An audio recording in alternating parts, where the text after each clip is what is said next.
Hello everyone.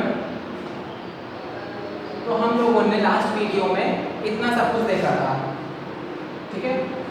I hope आपको समझ में आया होगा कि फर्स्ट लिखा हुआ है, तो इतनी सारी चीज़ें देखी थी। थोड़ा सा स्पेक्ट्रा के बारे में देखते हैं, एनसीईआरटी के स्पेक्ट्रा के बारे में। तो मुझे तो वैल्यू नहीं याद है, मैं लिख दे रहा हूँ ये सारी चीज़ें।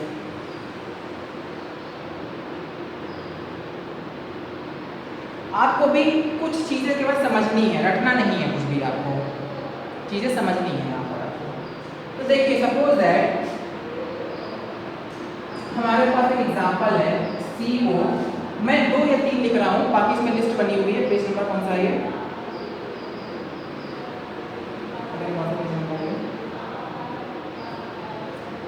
देख लेना पेज नंबर क्या लास्ट में लिखा हुआ है, CO Cl COCl NH3 का होल 5 NH3 का होल 5 2+। अब ये वेवलेंथ कितना एब्जॉर्ब करता है? 535 नैनोमीटर। सेंटीमीटर में निकालोगे तो अलग निकलेगा। तो 535 नैनोमीटर पे 535 नैनोमीटर पे जो कलर होता है वो होता है येलो कलर। ये एब्जॉर्ब कर रहा है, एब्जॉर्ब करता है। और जब ये एब्जॉर्ब करता है, देखो थोड़ा सा इसके अंदर में जाइए।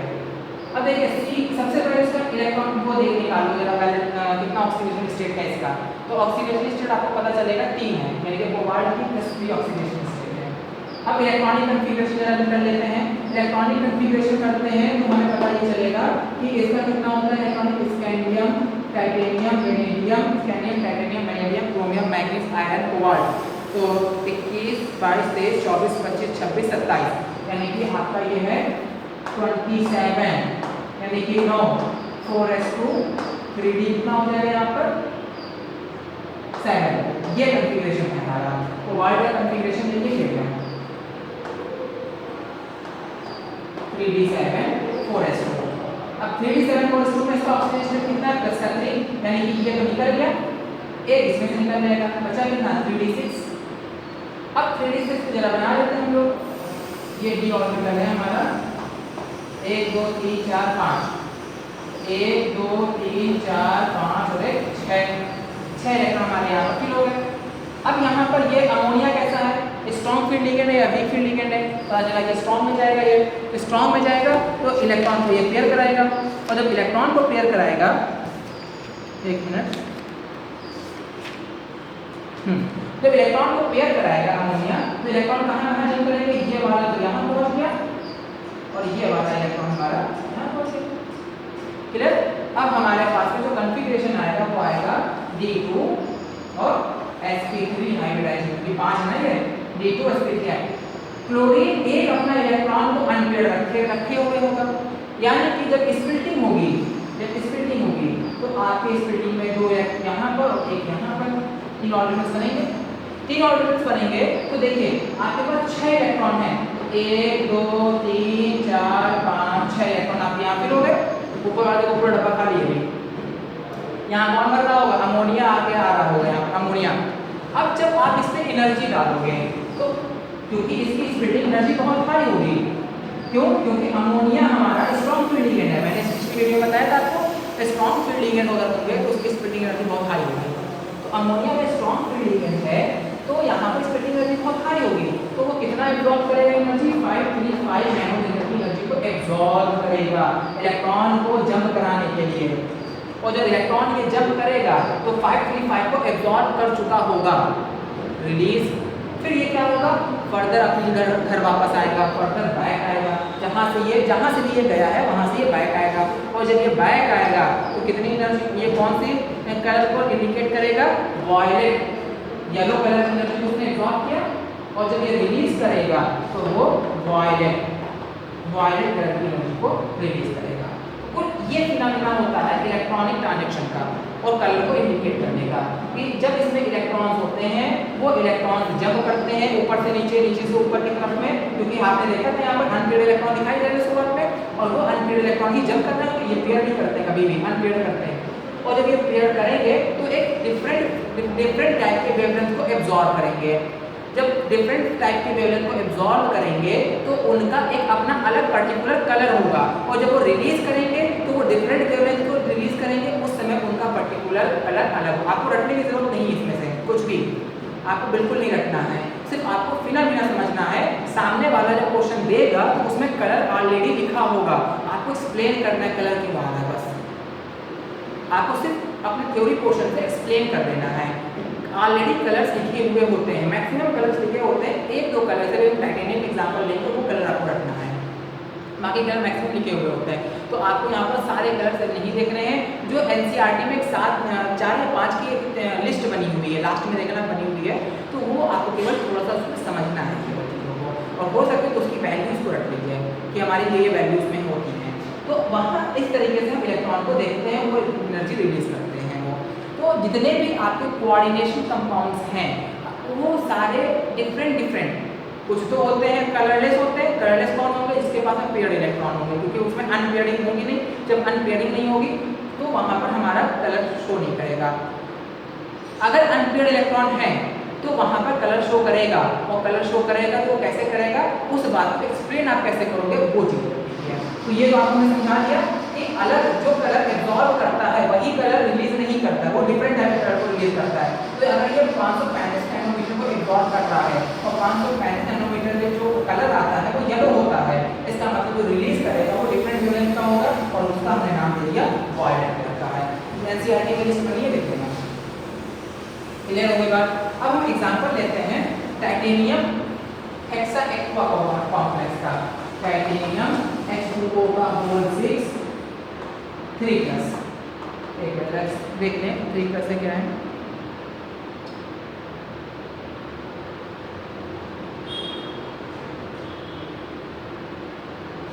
टाइटेनियम H2O का होल 6 3+, क्लियर? 3+। अब ये जो कलर देता है वो वाइट कलर देता है, यानी कि 535 नैनोमीटर को एब्जॉर्ब करता होगा, जो भी करता होगा। कैसे करता है, एक्सप्लेन कैसे करोगे? तो आप सबसे पहले इलेक्ट्रॉनिक कन्फिगरेशन टाइटेनियम में जाओगे। इसका इलेक्ट्रॉनिक कन्फिगरेशन क्या होता है तो आपको मालूम है, स्कैंडियम टाइटेनियम 21-22 यानी कि टोटल 4 इलेक्ट्रॉन है, 4 इलेक्ट्रॉन में 4s2 और 3d2 इलेक्ट्रॉन आपके होंगे। टाइटेनियम का कन्फिगरेशन क्या हो गया, 3d2 4s2 इलेक्ट्रॉन है। कन्फिगरेशन नहीं करना आ रहा तो पिछली वीडियोस मैंने कराई हैं, वहाँ पर मैंने आपको समझाया क्या क्लास में जाकर फिर आओ यहाँ पर। तो आप 3d2 4s2 कन्फिगरेशन आपका हो गया शॉर्टकट तरीके से। अब इसके ऑर्बिटल्स बनाइए। यहाँ पर जब ऑर्बिटल्स आप बनाओगे तो आपको पता चलेगा ये हमारा 4s है, यहाँ पर 2 इलेक्ट्रॉन है, और ये d है, ये हमारा d है, पहले d का बना दे रहे हैं, ये d है, यहाँ पर 2 इलेक्ट्रॉन है, और 4 यहाँ पर ये 4s है, यहाँ पर 2 इलेक्ट्रॉन है। क्लियर? अब टाइटेनियम का 3+ है, तो ऑक्सीडेशन स्टेट कितनी है, तो आंसर आएगा प्लस का 3, यानी कि 2 इलेक्ट्रॉन ये रिमूव करेंगे तो टाइटेनियम 3+। तो आपका कन्फिगरेशन करने पर पता चला कि ये इलेक्ट्रॉन को रिमूव कर रहे हैं, 3+ है ना, और एक इलेक्ट्रॉन यहाँ से रिमूव कर दिया, 3+ देखिए बन गया आपका। अब आपके पास में एक अनपेयर्ड इलेक्ट्रॉन था, H2O देखो कितना है, H2O हमारा 6 है, 6 H2O क्या करेगा, 2 यहाँ से यूज करेगा, एक S का यूज करेगा और 3 P का यूज कर लेगा कन्फिग, और ये हाइब्रिडेशन बनाएगा D2 sp3, ये बना लेगा हाइब्रिडेशन। बाकी ऑर्बिटल तो हमारे बचे रहेगा। देखो एक इलेक्ट्रॉन दिख रहा है हमें, तो कैसा मैग्नेटिक है, पैरामैग्नेटिक नेचर का होगा ये। अब जब ये स्प्लिट करेगा, देखिए कैसे करेगा स्प्लिट, जब ये स्प्लिट करेगा तो देखिए ये स्प्लिट कर गया, एक इलेक्ट्रॉन यहाँ पर है, एनर्जी जब ये एब्जॉर्ब करेगा, ये हटा दे रहे हैं हम लोग, जब ये एनर्जी एब्जॉर्ब करेगा तो एनर्जी एब्जॉर्ब करने पर आपको पता ये चलेगा कि इलेक्ट्रॉन हमारा जंप कहाँ कर गया है, हायर पोजीशन में। और जब ये बैक वापस आएगा, ये बैक जाएगा ना वापस, तो जब इस समय पे ये क्या हो रहा है, एनर्जी को एब्जॉर्ब कर रहा है, एब्जॉर्ब करने पर ये क्या होगा, ऊपर जा रहा है, और जब ये बैक जाएगा तो एनर्जी रिलीज करेगा, यही एनर्जी हमारे लेमडा के फॉर्म में या फ्रीक्वेंसी के फॉर्म में, जैसा लिखा लिख दो, यही एनर्जी लेमडा के फॉर्म में निकलेगी, इसे हम लोग कलर कहते हैं, और यही कलर जो होगा वो वायलेट कलर होगा। तो आप क्या याद रखना है, अनपेयर्ड इलेक्ट्रॉन, जो ऑर्बिटल में अनपेयर्ड इलेक्ट्रॉन होंगे वही ऑर्बिटल हमारा कलर शो करेगा, जिसमें पेयर्ड इलेक्ट्रॉन होंगे वो कलरलेस होंगे। तो आपसे क्वेश्चन पूछेंगे, वो दो कॉम्प्लेक्स देंगे, एक कलरलेस होगा, एक कोई ना कोई कलर देगा, वो कहेंगे क्यों कलरलेस है वो, और ये क्यों कलर है। तो आपको एक्सप्लेन करना होगा कि ये कलरलेस उनके ऑर्बिटल में जाके इस तरीके से दिखाना भी पड़ेगा। कलरलेस क्यों होंगे, क्योंकि उस ऑर्बिटल में अनपेयर्ड इलेक्ट्रॉन एक भी नहीं होंगे, सारे पेयर्ड होंगे, और कलर्ड कंपाउंड कौन से होंगे, इसमें अनपेयर्ड इलेक्ट्रॉन होंगे। तो आपको ये बात एक्सप्लेन करनी होगी वहाँ पर। तो इस तरह से आपके क्वेश्चन आएंगे। कुछ क्वेश्चंस मैं दे रहा हूँ, अब देखिए।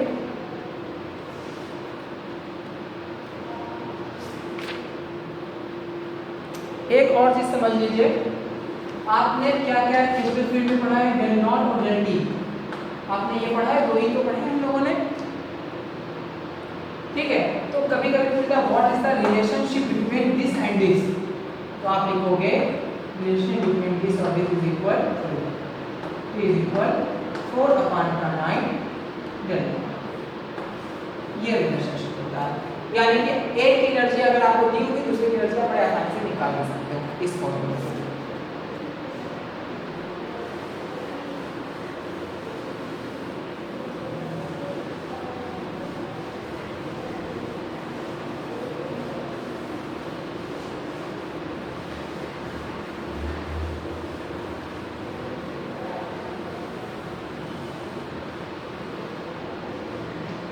क्वेश्चन देखिए,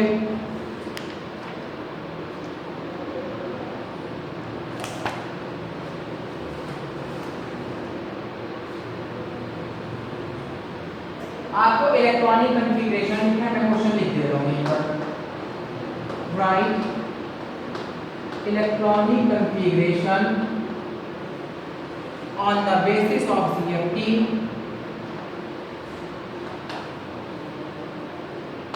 on the basis of CFT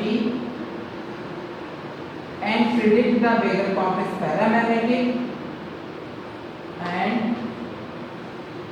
predict the complex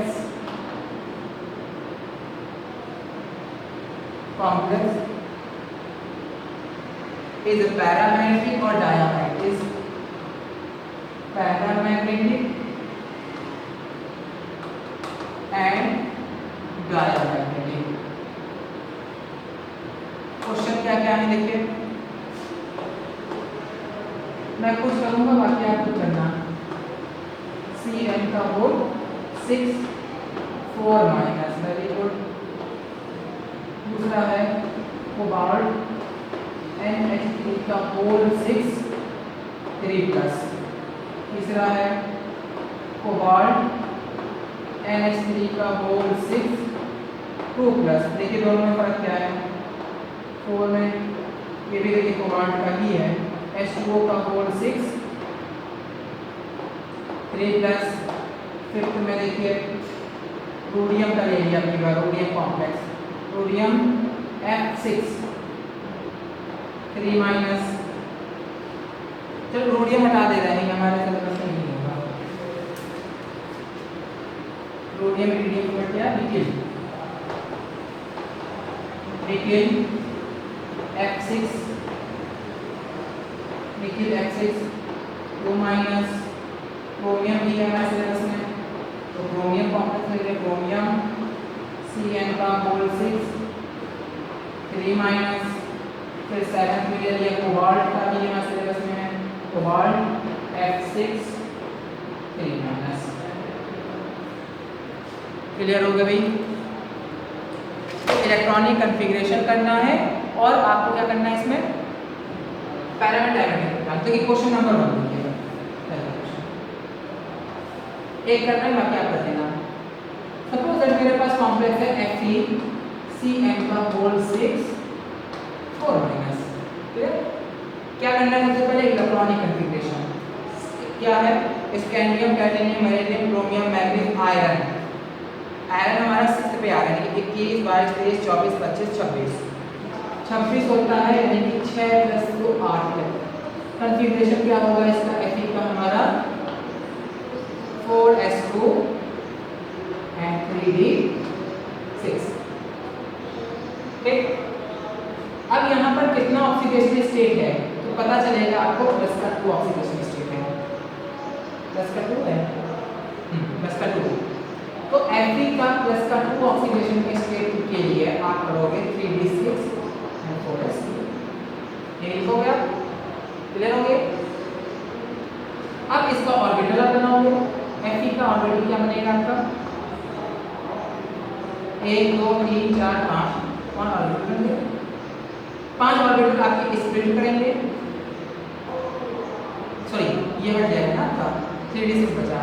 अब यहाँ पर 1 2 3 4 5 और 6 अनपेयर्ड इलेक्ट्रॉन आपको दिखाई दे रहे होंगे, वहाँ से अनपेयर्ड इलेक्ट्रॉन है, ये इसके साथ करेगा, ये इसके साथ करेगा, लेकिन साइनाइड आया है, अगर साइनाइड आया है तो Cn हमारा स्ट्रॉन्ग फील्ड लिगेंड है और वो हमारा क्या करेगा उसको पेयर करा देगा। तो साइनाइड अगर है तो ये सारे पेयर कराएगा, क्या हो जाएगा देखिए।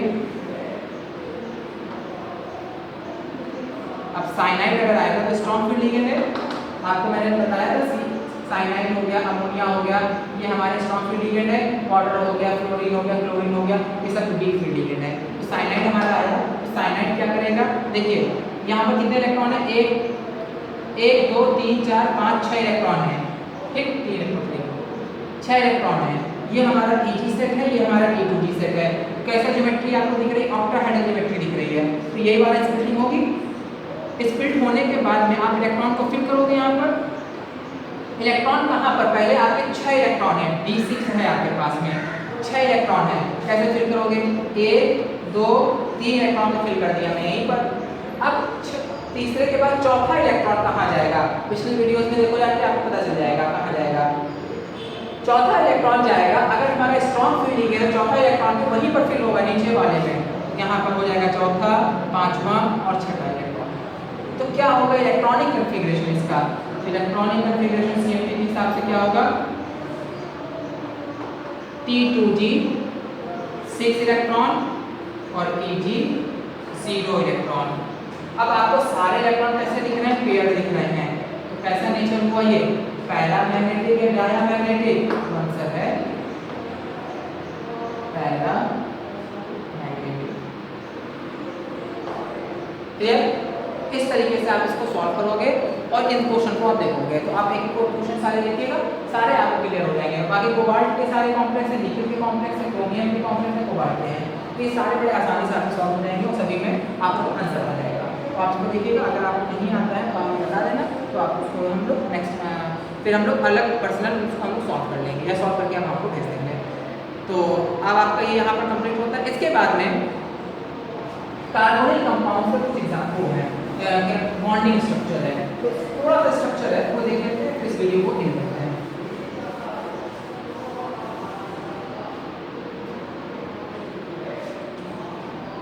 Bonding structure of carbonyl compound.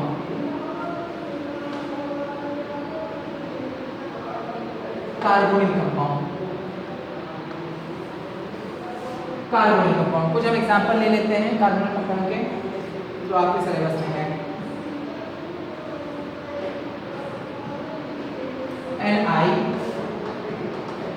NiCO का होल 4,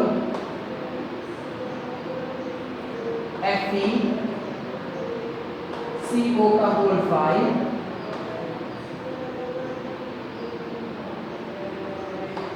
क्रोमियम Cr H2O का CO H2O का होल 6,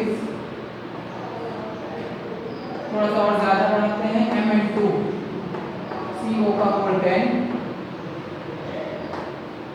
CO का होल 8। इस तरह के कॉम्प्लेक्स है। देखिए कार्बोनिल मतलब CO के साथ में, CO हमारा लिगेंड है। तो आपको ये बात मालूम है कार्बन का एटॉमिक नंबर अगर आप करो तो कॉन्फ़िगरेशन करो, एटॉमिक नंबर 6 होता है, 1s2 2s2 एंड 2p2 हो जाएगा। पर देखिए 2 इलेक्ट्रॉन आपको दिखते हैं और यहाँ पर आपके 2 इलेक्ट्रॉन।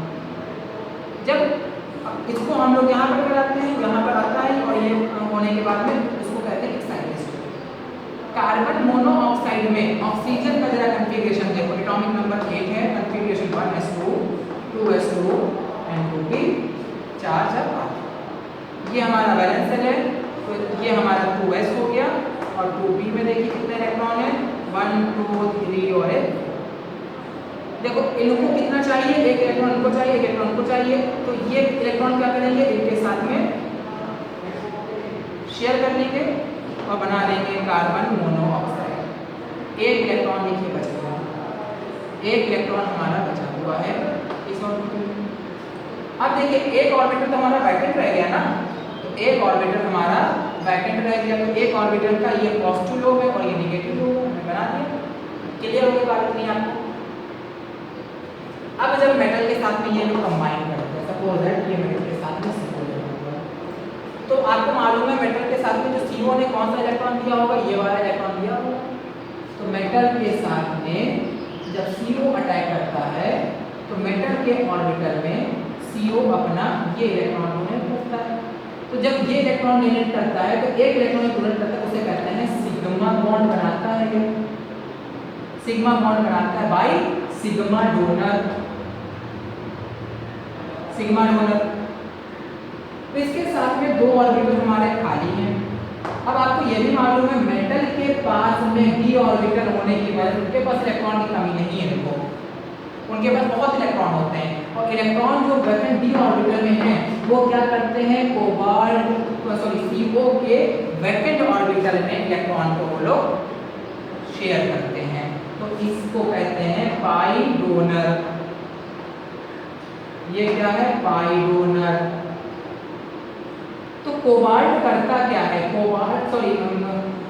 कार्बोनिल कंपाउंड करता क्या है, कोबाल्ट नहीं कार्बोनिल नहीं है, ये करता क्या है सिग्मा डोनर होता है और पाई एक्सेप्टर होता है। ये 2 तरह के बॉन्ड को क्रिएट करता है, बस आपको समझना है। तो स्ट्रक्चर कुछ देख लेते हैं हम लोग, क्लियर हो गई बात आपको? और छोटा सा टॉपिक है आपका ये, तो इनके स्ट्रक्चर आपको बनाने हैं। तो निकेल के साथ में देखो कितने अक्षर लगे हुए हैं 4, 1 2 3 और 1 4, देखिए 4 लग गए निकेल के साथ में। Fe के साथ में देखिए 5 लगे हुए हैं, ट्राइंगल बाइपिरामिडल बना रहा होगा, CO यहाँ देखिए CO और यहाँ CO, एक यहाँ लगा दो एक यहाँ लगा दो, 5 लग गए। उसके बाद में देखिए ऑक्टाहेड्रल ज्योमेट्री क्रोमियम के साथ में बनी हुई है, देखो यहाँ पर ये 5 लग गए। क्रोमियम कोने में ना, हाँ तो क्रोमियम के साथ में आप पहले क्रोमियम के हर एक कोने पे CO को पकड़ा दो, तो ये CO देखो यहाँ पर लग गए, एक ऊपर CO चला जाएगा एक नीचे CO चला जाएगा, अब 5 लिखेंगे। ये तो बड़े आसानी से बना लोगे। नीचे के जो 2 है वो डिफरेंट है, नीचे के 2 डिफरेंट में क्या है, क्योंकि ये पाई डोनर एक्सेप्टर दोनों होते हैं तो ये कई तरह के बॉन्ड्स को क्रिएट करने की कोशिश करते हैं। तो मैंगनीज देखिए, मैंगनीज आपस में एक बॉन्ड क्रिएट करता है, 5 CO इधर लगाता है और 5 CO इधर लगाता है, 1 2 3 4 5, 1 2 3 4 5। इस वजह से मैंगनीज M2CO का होल कॉम्प्लेक्स बनाता है। तो इसका स्ट्रक्चर अगर आप देखोगे तो कुछ और ही दिखाई देगा। कोबाल्ट CO का होल गेट, जो कार्बनिक कंपाउंड है कोबाल्ट CO का होल गेट, इसमें अगर आप देखोगे जो CO कोबाल्ट है ये हमारा, ये C डबल बॉन्ड को ये ब्रिज की तरीके से काम करेंगे यहाँ पर इस तरीके से, और 3 CO यहाँ लग जाएंगे, 3 CO यहाँ पर लग जाएंगे। इतने ही हमारे पास में कॉम्प्लेक्स थे, वो एनसीईआरटी में हमने आपको एक्सप्लेन कर दिया। 3 3 6 7 8 ब्रिज रीजन से है, इतने कॉम्प्लेक्स आपके हो गए। इनकी डिटेल स्टडी है कार्बन कंपाउंड्स की, जो डिटेल स्टडी है वो कंपटीशन पॉइंट ऑफ व्यू से किया जाता है। आपके एनसीईआरटी में इतना ही है, इसी से वो लोग क्वेश्चन पूछ लेंगे और यहीं पर एंड अप हो जाएगा। तो जिन लोगों को और अधिक जानकारी प्राप्त करनी है कार्बोनिल कंपाउंड्स के बारे में, तो वो हमें पर्सनल बता देंगे, तो उनको हम मटेरियल प्रोवाइड कर देंगे पढ़ेंगे तो कार्बन कंपाउंड्स पढ़ लेंगे, क्योंकि ये जो बॉन्ड्स हैं भाई यहाँ तो हमने बना दिए ये सारे बॉन्ड्स, हमें मालूम थे तो हमने बना दिए, लेकिन कब कैसे बनेगा ये बीच में क्यों नहीं जुड़ रहा है, बात ये भी आ गई। कब कैसे बॉन्ड बनेंगे ये चीज़ों के कुछ रूल्स हैं, उन रूल्स के अकॉर्डिंग ही ये बॉन्ड्स क्रिएट होते हैं। तो ये हम लोग देखते हैं पहले उस रूल के अकॉर्डिंग, फिर हम लोग स्ट्रक्चर को डिटरमाइन करते हैं। तो आपको क्या समझना है कार्बन कंपाउंड्स में, कार्बन कंपाउंड्स वो कंपाउंड्स होते हैं जिनमें मेटल के साथ में कार्बन कंपाउंड जुड़ा हुआ हो। तो कार्बन कंपाउंड की स्पेशलिटी कंडीशन क्या होती है, ये सिग्मा डोनर होते हैं और पाई एक्सेप्टर होते हैं, यानी कि सिग्मा डोनेट तो कर देते हैं और पाई को एक्सेप्ट भी कर लेते हैं। तो ये देखो पाई एक्सेप्टर, डोनर लीजिए एक्सेप्टर है, ये एक्सेप्टर है क्योंकि ये पाई बॉन्ड बना रहे हैं। तो सिग्मा डोनर पाई एक्सेप्टर होते हैं, यही उनकी केमिकल। आपसे जब पूछा जाए कि define the chemical bonding in the carbon compound, तो आप यही एक्सप्लेन करोगे कि सिग्मा इस तरह का कॉम्प्लेक्स बनाओगे और कॉम्प्लेक्स में एक सिग्मा डोनर दिखा दो और एक पाई एक्सेप्टर दिखा दो, बस इतना ही है। तो यहीं से ये चीज़ कंप्लीट होती है। हाँ, एक चीज़ और है, what is the importance of the carbon. तो मैंने स्टार्टिंग में ही आपको बता दिया था इंपॉर्टेंस क्या होता है, तो अब वो लास्ट में बताना कोई बहुत बड़ी बात नहीं है, आपको फिर से बता दे रहे हैं। फार्मास्यूटिकल इंडस्ट्रीज में यूज होता है, कैटलिस्ट में यूज होता है, कैटलिस्ट इंडस्ट्रीज में यूज होता है। इसके अलावा नेचुरल फिनोमिना में बहुत जगह जैसे क्लोरोफिल हो गया, आपका विटामिन B12 हो गया, हीमोग्लोबिन, यहाँ तो यूज होता ही है। आपने जो बायोलॉजी वाले हैं नाइट्रोजन फिक्सेशन में आपने पढ़ा होगा, आयरन सल्फर प्रोटीन्स होती हैं, वहाँ पर बहुत सारी जगह होता है, ये सारे कॉम्प्लेक्स होते हैं। मतलब ये कॉम्प्लेक्स हर जगह बिखरे हुए हैं, हर जगह स्टैक्ड फॉर्म में हर जगह पाए जाते हैं नेचुरल कंडीशंस में, हमारे बॉडी में ही तमाम सारे हैं। तो ये कॉम्प्लेक्स का बहुत ज़्यादा रोल होता है हम लोगों के डेली लाइफ में अलग अलग फिनोमिना को करवाने के लिए। तो ये क्योंकि इनके एक क्वेश्चन आया था लास्ट वीक में, लास्ट ईयर में, कि उन्होंने पूछा था कि डी ऑर्बिटल के जो कॉम्प्लेक्स होते हैं उनको कैटलिस्ट में क्यों यूज़ करते हैं। जैसे एक विल्किंसन कैटलिस्ट है, याद रखना है, आपके सिलेबस में भी केवल स्ट्रक्चर याद रखना है, रोडियम क्लोराइड ट्राइफिनाइल फॉस्फीन, ये विल्किंसन कैटलिस्ट का फॉर्मूला होता है। तो विल्किंसन कैटलिस्ट ये पूछा गया था कि ये हम लोग इस कॉम्प्लेक्स को कैटलिस्ट की तरह से क्यों यूज़ करते हैं, तो उसका आंसर ये है कि इनके वेरिएबल ऑक्सीडेशन स्टेट होते हैं। आपके सिलेबस में तो नहीं है, एक 80 इलेक्ट्रॉन रूल होता है, एक EAN होता है, इफेक्टिव एटॉमिक नंबर होता है, ये सारी चीज़ें होती हैं। तो उसके बेसिस पे हम लोग इस बात को और एक्सप्लेन कर पाते हैं कि क्यों यूज़ करते हैं, क्यों नहीं यूज़ करते हैं। तो जब कंपटीशन के लिए अलग से जब हम लोग क्लास लेंगे या पढ़ेंगे अलग से, तो उसमें हम इस सब चीज़ों को क्लियर करेंगे कि यहाँ पर कहाँ पर ऐसी कंडीशन क्रिएट हो गई हैं। तो आपको क्या करना है, इसके कंप्लीट नोट्स करने हैं। नोट्स कंप्लीट करने के बाद में जो इंपॉर्टेंस है आपको एक लाइन में नोट करना है, जो इंपॉर्टेंट पॉइंट है उनको नोट करना है, फालतू चीज़ें नहीं नोट करनी है उनको। और इसको अब आप NCERT को पढ़ना है, ये आपका चैप्टर यहीं पर कंप्लीट होता है। Thank you very much.